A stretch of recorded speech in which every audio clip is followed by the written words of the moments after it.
Dans le cours EM1, nous avons étudié les symétries et les invariances de la distribution de charge afin de déterminer les directions et dépendances du champ électrique.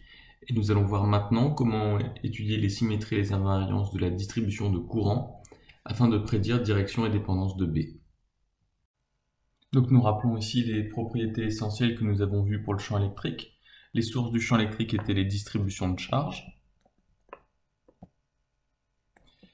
Si nous avions un plan de symétrie de la distribution de charge, eh bien, un plan de symétrie de la distribution de charge était un plan de symétrie de E.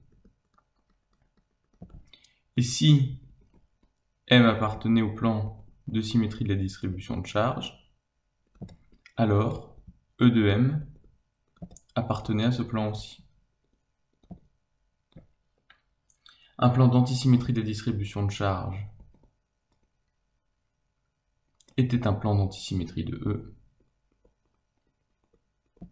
Et si M appartenait au plan d'antisymétrie des distributions de charge, alors E au niveau du point M était perpendiculaire à ce plan. Toutes les invariances de la distribution de charge selon une coordonnée de l'espace donnaient lieu à une invariance de E par rapport à cette coordonnée. Eh bien, nous allons voir que le champ magnétique suit des règles analogues, mais un petit peu différentes, et c'est celle que nous allons présenter maintenant.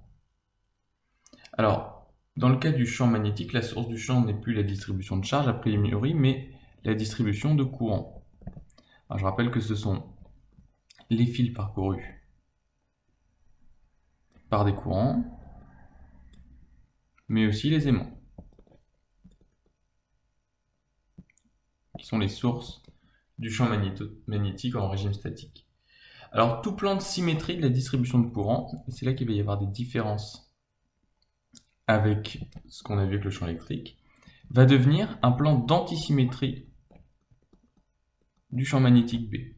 Autrement dit, si M appartient à un plan de symétrie de la distribution de courant, alors B de M devient perpendiculaire à ce plan. De même, à l'inverse, si on a un plan d'antisymétrie de la distribution de courant, il devient plan de symétrie pour B. C'est-à-dire que si M appartient à ce plan d'antisymétrie de la distribution de courant, alors B de M appartient à ce plan. Donc vous voyez, on a des propriétés croisées entre symétrie et antisymétrie pour le champ E et le champ B.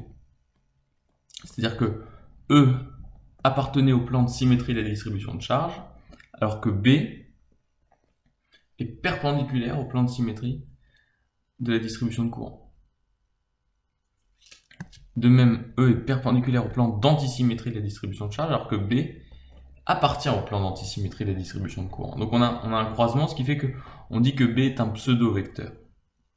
En revanche, en ce qui concerne les invariances, toute invariance de la distribution de courant selon une coordonnée amène une invariance de B, du champ magnétique B, par rapport à cette coordonnée. Ça, il n'y a pas de différence